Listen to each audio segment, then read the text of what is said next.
Hermanos, ¿qué tal? Es una bendición tan enorme, tan grande el poder estar juntos una vez más esta mañana y compartir la palabra. Vamos a comenzar dando gracias para que el Señor nos bendiga, nos asista y sea Él, a través de su voz, de su espíritu, quien ponga esta palabra en nuestro corazón. Padre, queremos darte gracias esta mañana hermosa que podemos contemplarte y recibir tu palabra en nuestro corazón. Padre, seguimos orando por la gente que está en necesidad, seguimos teniendo un corazón que está atento a nuestros hermanos, a nuestro entorno, solidarios, amando, Señor, acogiendo nuestro corazón las necesidades de quien necesita el apoyo y la comunión y el amor. Gracias, Padre, bendice esta mañana nuestros corazones con tu palabra, en el nombre de Cristo Jesús. Amén. Muy bien, esta mañana vamos a continuar hablando de esta realidad del hombre en el espíritu, que es de lo que hemos venido recibiendo, comentando, y que se me hace muy importante la enseñanza anterior que tuve oportunidad de compartir con ustedes, hermanitas y hermanitos. A mí me gustó, me pareció que fue edificante y que pudimos decir cosas importantes que le hacen bien a nuestra vida espiritual, a nuestra vida toda, estar mirando estas verdades. Bueno, hoy vamos a ver algo que también es muy, muy bonito y que de mucha bendición para nosotros y que tiene que ver con la manera en que el Padre tiene de abrazarnos, de adoptarnos, de acogernos, de despertarnos, de ayudarnos a ver cómo Él es nuestro papá y nosotros somos sus hijos amados que habitamos en su seno, en su corazón, y que esto se vaya afirmando cada vez más en nuestras vidas. Lo necesitamos mucho. Y para ver esto quiero que comencemos leyendo un pasaje que está en Juan capítulo 14 y que dice en el verso 18. Viene aquí Jesús hablando, son los llamados discursos de despedida, donde Jesús está hablando del Espíritu Santo de manera muy especial, muy concreta y profunda. Y hablando del Espíritu Santo, hay un momento donde dice en el versículo 17, el Espíritu de verdad, y dice que nos lo da. Y en el verso 18 leemos así: no os dejaré huérfanos, vendré a vosotros. No os dejaré huérfanos. Y vamos a ver a qué se refiere desde un punto de vista muy, muy especial, espiritual, a qué se refiere el apóstol Juan, o más bien en este caso Jesús. ¿A qué se refiere Jesús con esta palabra? Y vamos a ayudarnos también del famoso Romanos 5:5, que espero todos lo recordemos y que dice así: porque el amor de Dios ha sido derramado en nuestros corazones por el Espíritu Santo que nos fue dado. El amor de Dios ha sido derramado en nuestros corazones por el Espíritu Santo que nos fue dado. Muy bien. Entonces, si en Juan 14 dice que no nos dejará huérfanos porque vendrá a nosotros el Consolador, el Espíritu de la verdad, el Espíritu Santo, y luego leemos en Romanos 5:5 que el amor de Dios ha sido derramado en nuestros corazones por este Espíritu Santo, que cuando recibimos el Espíritu, recibimos este amor de Dios, el amor del Padre. Entonces, ¿de qué manera Dios no nos deja huérfanos? Al derramar su Espíritu Santo. El Espíritu Santo es el espíritu de hijo que nos hace gritar, papito amado. Bueno, entonces, esta tarea o esta bendición de nunca ser huérfanos, ¿qué significa no ser huérfano? Significa tener padre, lo cual quiere decir es tener sustentador, tener quien nos sostiene, quien nos alimenta, quien mira por nosotros, quien nos defiende, quien nos ama, quien procura nuestras vidas, aquel que nos ha engendrado, quien nos ha dado a luz, aquel de quien somos, aquel que ha puesto su semilla para darnos a luz, ha puesto su semilla en nosotros, aquel que nos dice hijos de Dios, que nos da este nombre. Miren qué grande amor nos tiene el Padre, que nos llama hijos suyos, y en verdad lo somos, dice el mismo apóstol Juan. Entonces, no ser huérfano significa tener padre. ¿Qué significa tener padre? Y lo que estamos mirando significa que el Padre, el amor del Padre, lo más hermoso del Padre ha sido derramado en nuestros corazones.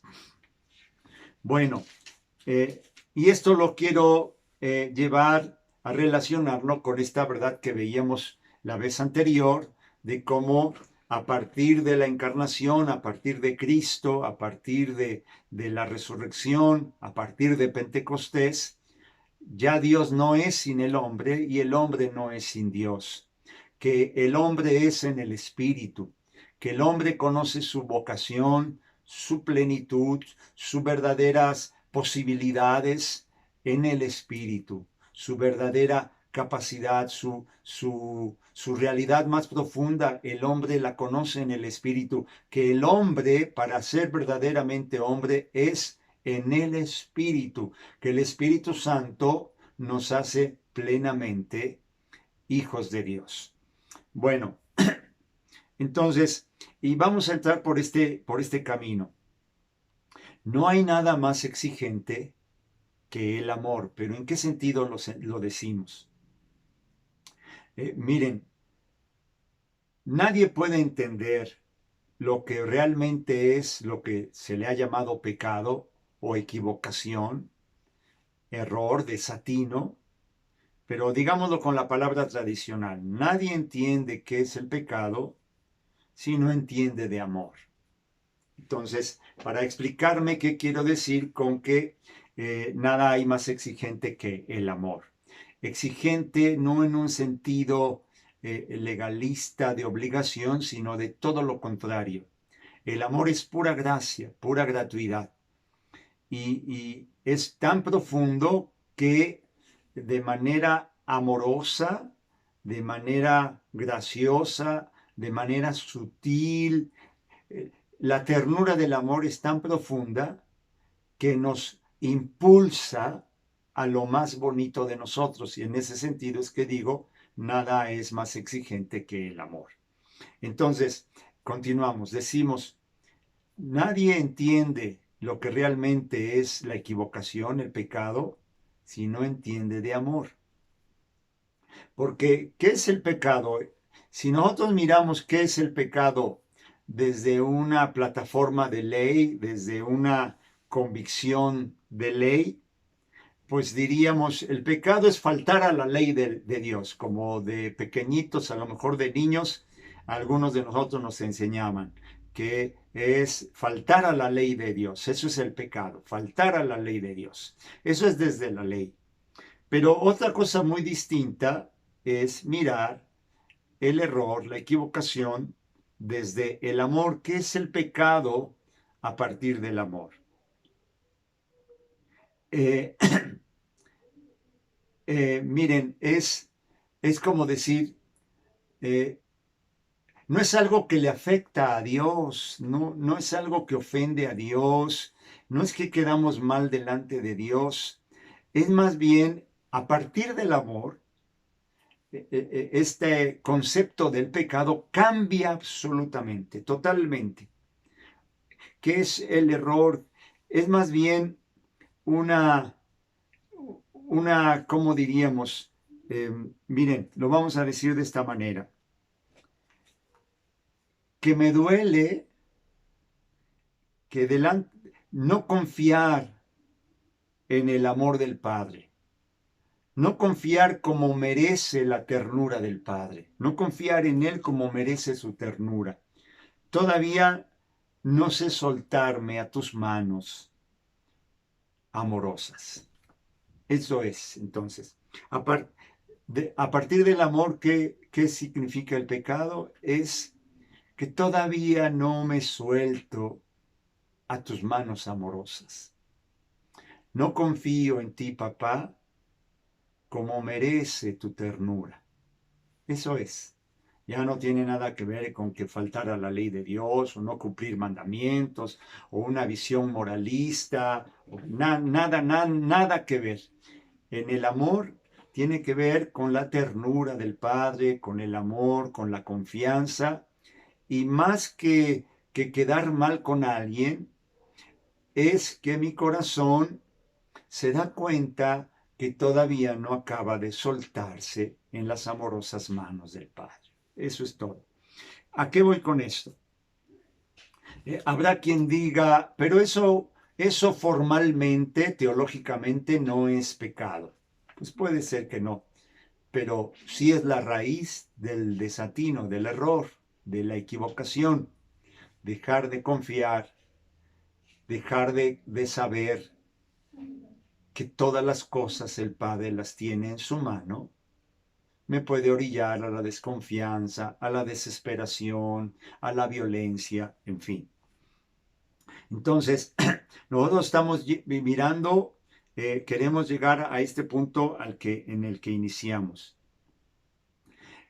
El Dios de la creación es el Dios del amor y la ternura. Estamos echando cimientos o más bien repasando cosas que tenemos, yo espero, que tengamos ya muy sabidas, muy aprendidas, pero sobre todo muy vividas. Pero para vivirlas, para que esto quede como experiencia vivida, tenemos que asentarlas a través de la palabra. El Dios de la creación es el Dios del amor y la ternura. Esto es muy importante. Y esta es la última verdad, esta es la verdad más poderosa y más importante de todas las verdades. Todas las demás verdades se entienden desde aquí, que, que Dios es Dios de amor y de ternura. Esta es la verdad definitiva. Todo lo demás que podamos entender, todas las demás verdades, todas se entienden desde esta verdad. ¿Cuál? Dios es Dios de amor y de ternura. ¿Ok? Vamos avanzando entonces. Por tanto, la autoridad de Dios es la autoridad del amor, no la autoridad del Señor. Es mucho más fino. ¿Cuántas veces, miren, es propio, es entendible y es legítimo, yo lo sé? ¿Cuántas veces los cristianos podemos entender que Dios tiene autoridad porque es el Señor? Entre comillas pongo esto lo del Señor. En efecto, Dios es el Señor, Jesucristo es el Señor y su nombre es sobre todo nombre y ante Él se dobla toda rodilla y toda lengua confiesa que Jesucristo es el Señor. Esto es verdad, pero hay que bordar más fino, hay que hilar más fino. La autoridad no le viene porque es el Señor, es la autoridad del amor. Jesucristo es Señor porque amó mucho, no porque manda mucho, no porque es un señor, un rey, un emperador que sabe mandar mucho. No, él tiene la autoridad desde el amor, es una autoridad que viene del amor. Estamos mirando conceptos, ciertas ideas que hay que cambiar o afinar, pulir, pulir cómo nuestra relación con Dios es a partir del amor. Y estamos Yendo, acuérdense, queremos llegar a esta verdad de el hombre en el Espíritu, vivir en el Espíritu Santo y cómo por el Espíritu, como la dádiva del Espíritu, la presencia del Espíritu en nuestras vidas, no nos ha dejado huérfanos, sino que nos hace hijos y nos mantiene con una verdad maravillosa de un Padre amoroso. Tenemos un Padre que nos ama. También hemos oído muchas veces, esto es también tremendo, ¿cuántas veces hemos oído hablar del juicio de Dios? ¿Qué es esto del juicio de Dios? No significa que de repente el Padre se va a volver a un tribunal, viene a un tribunal y entonces desde ahí nos juzga, ¿no? Es imaginar que Dios se sienta en una mesa grande de juez, una gran silla y una gran mesa, y entonces el juicio de Dios es lo que Él va a opinar desde ahí, con un martillo de juez, y no, nada que ver, nada que ver. Entonces, ¿cuál es el juicio de Dios? Es el juicio de un padre. Es cómo nos mira el Padre. El juicio de Dios tenemos que mirarlo a partir no del juicio de un señor, de un emperador, de un supervisor, de uno que anda supervisando, de un inspector. No, tenemos que cambiar hasta nuestro lenguaje. La mirada del Padre. ¿Cuál es el juicio que hace un padre? Fíjense qué bonito es esto. Esto es muy bonito y verdadero. El juicio de un padre o la opinión de un padre, la mirada de un padre es seguir mirando con amor a un hijo que todavía no le cree que lo ama. Eso es todo. Nos espantaba estas frases del juicio de Dios. Tenemos que traducirlo al lenguaje del Nuevo Testamento, el lenguaje de la gracia. Tenemos que mirarlo como Dios lo mira. Tenemos que hablar como Dios habla. Tenemos que pensar como Dios piensa. Tenemos que pensar como Jesús piensa, la mente de Cristo. En lugar de hablar del juicio de Dios, nosotros hablamos de la mirada del Padre. ¿Cómo sigue mirando Dios a un hijo que no acaba de creer en su amor? Que no acaba de creer que el Padre le ama. Eso es todo. Hay veces que nosotros podemos ya empezar a hablar, decimos nuestro papá, papito amado, nuestro Padre, pero a la hora que venimos a solas, en oración a lo mejor, a la hora que estamos reflexionando en nuestra propia vida, a la hora que estamos analizando nuestro propio corazón, nuestro propio caminar, a lo mejor en lugar de venir delante del Padre amoroso, seguimos viniendo delante del que enjuicia, del juicio de Dios. Es decir, podría ocurrir que uno es el Dios del que hablamos, mi papito, mi Padre amado, y otro es el Dios delante del cual me analizo. Y esto es peligroso y esto es nada conveniente, nada conveniente.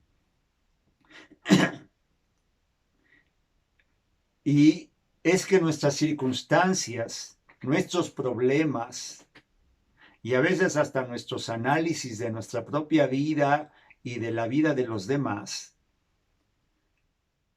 nos provocan que no acabamos de animarnos a arrojarnos siempre a los brazos del Padre. Si esta certeza del amor de Dios no está, lo que va a prevalecer es la conciencia de culpabilidad. Entramos al nudo, al corazón de la enseñanza. Si no prevalece la verdad del amor del Padre y sabemos que no hace un juicio de la autoridad del inspector, sino que es la mirada de un padre sobre la vida de sus hijos a los que ama, si esta verdad no prevalece, lo que va a primar es la culpabilidad, la conciencia de culpabilidad. Y miren, esto hay que hablarlo con mucha corrección. Yo recuerdo, y de repente se me dio a hablarlo con algunos amigos. Recuerdo una plática con un amigo que conocí en me parece que estábamos en una feria de libro, una cosa así. Creo que había varias cosas, pero dentro de esas cosas había venta de libros. Y allí conocí a alguien que después, en otros momentos, me lo seguía yo encontrando por este asunto de los libros.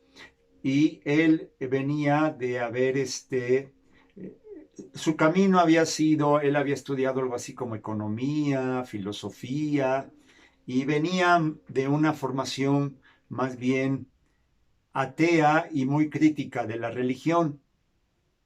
Y alguna vez hablando de la culpabilidad, veíamos cómo en él todavía prevalecía algo que es muy común y que es la idea de que la culpabilidad en el hombre, en el ser humano, nace a partir de la religión, de la fe. Y eso no es verdad.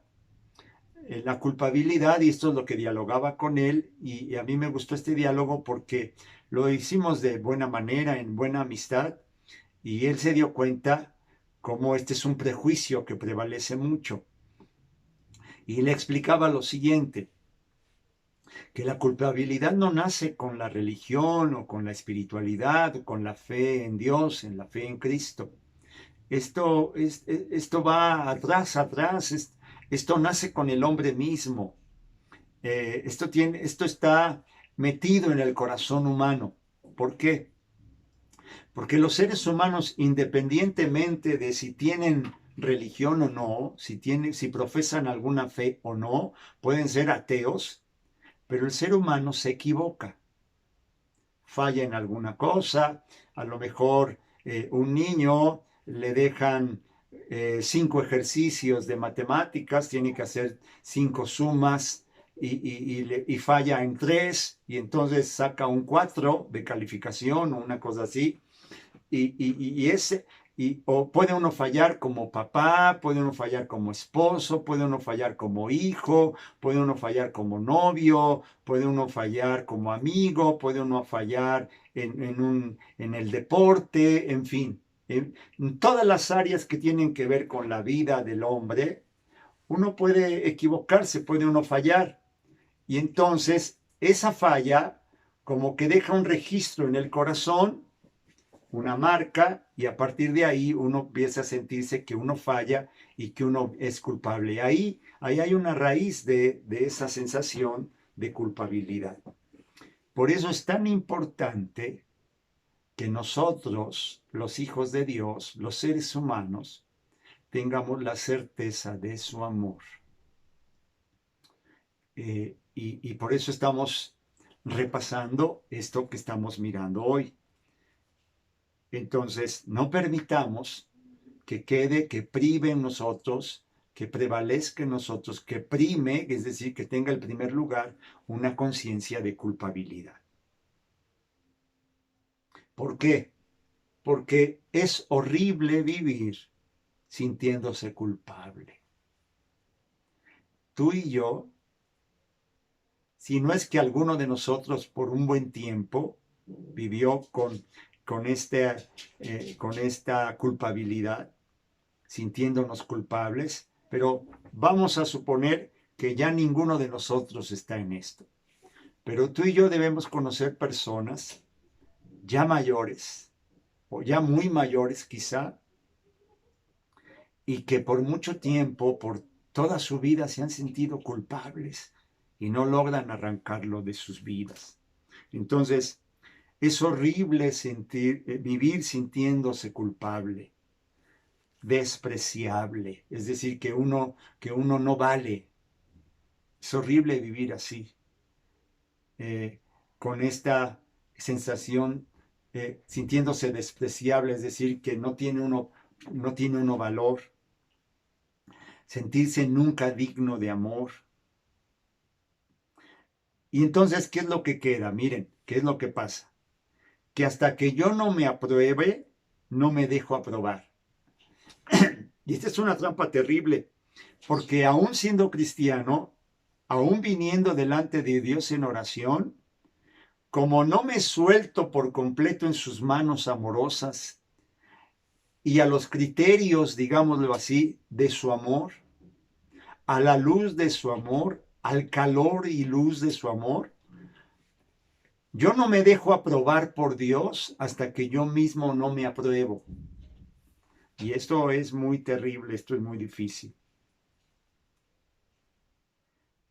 Y entonces nunca me atrevo a ser un pobre delante de Dios, delante del amor, a dejarme mirar por Él y no por mí, a dejarme juzgar, digámosle así, tengamos mucho cuidado con la palabra, es verdadera, pero hay que saberla ocupar bien a partir del amor. Nunca me suelto y nunca me dejo juzgar por Él y no por mí. Miren, y aquí vamos a decir lo siguiente. La exigencia más fina del amor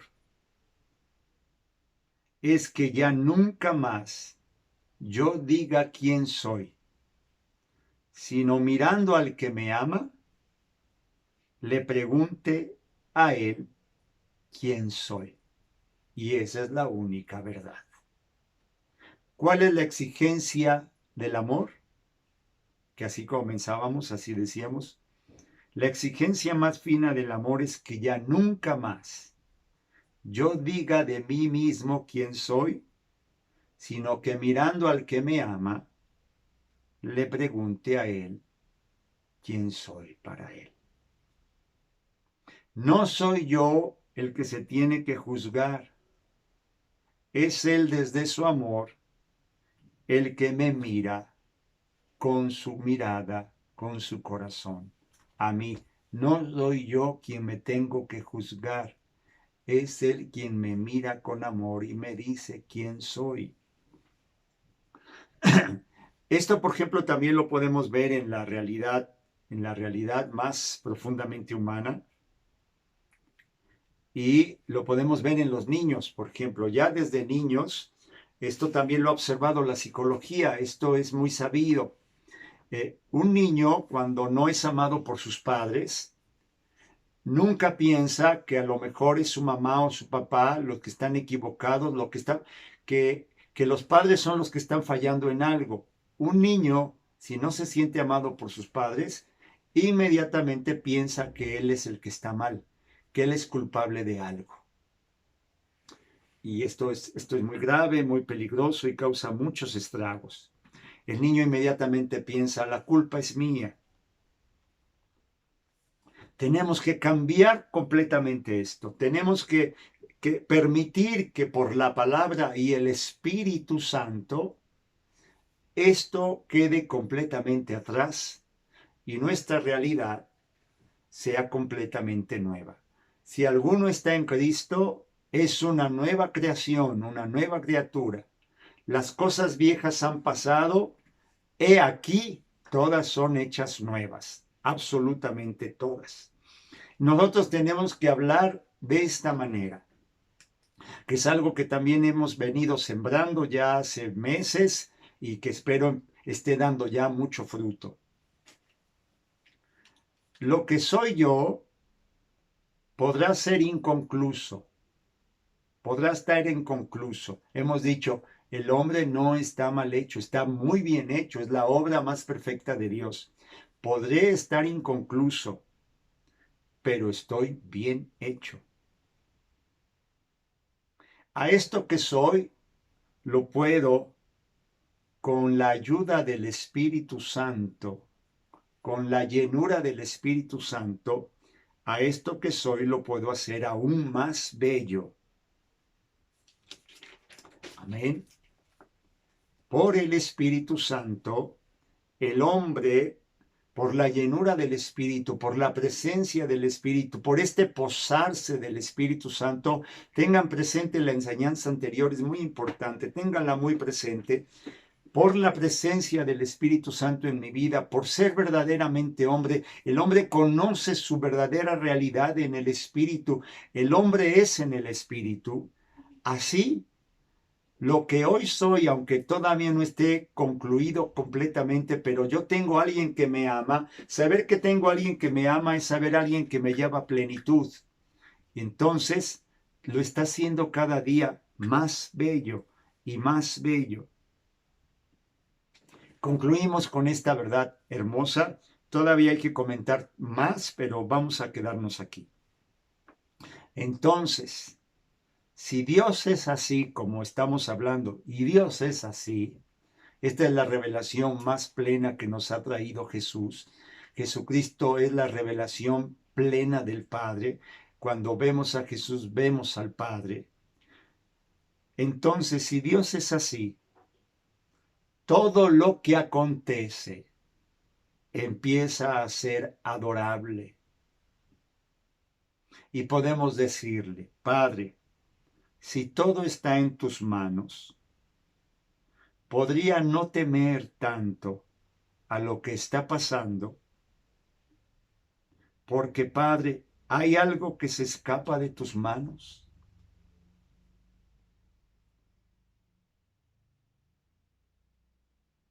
Les dejo con esta pregunta. Padre, si todo está en tus manos, no tengo por qué temer a lo que esté pasando, porque hay algo que se escape de tus manos. Todo lo que acontece empieza a ser adorable. Muy bien. Para concluir, comenzamos diciendo que por el derramamiento del Espíritu Santo y al haber recibido el amor de Dios, el Espíritu del Hijo, no quedamos huérfanos, sino que tenemos un Padre. ¿Y qué significa tener Padre? Significa que en lugar de la conciencia de culpabilidad, nuestro corazón tiene la certeza de que las manos amorosas del Padre, que la autoridad del Padre es autoridad de amor y de ternura, que el juicio de Dios no es más que la mirada de un Padre que continúa amando siempre. Puedo soltarme en sus manos amorosas. Padre, queremos darte gracias por tu palabra, gracias por tu corazón de amor, gracias porque siempre estás pendiente de nuestra vida y siempre estás mirando cómo consolar nuestro corazón y animarlo en la confianza. Bendice a mis hermanos siempre en el nombre de Cristo Jesús. Amén. Pues nos seguimos viendo aquí y que el Espíritu Santo nos ilumine siempre.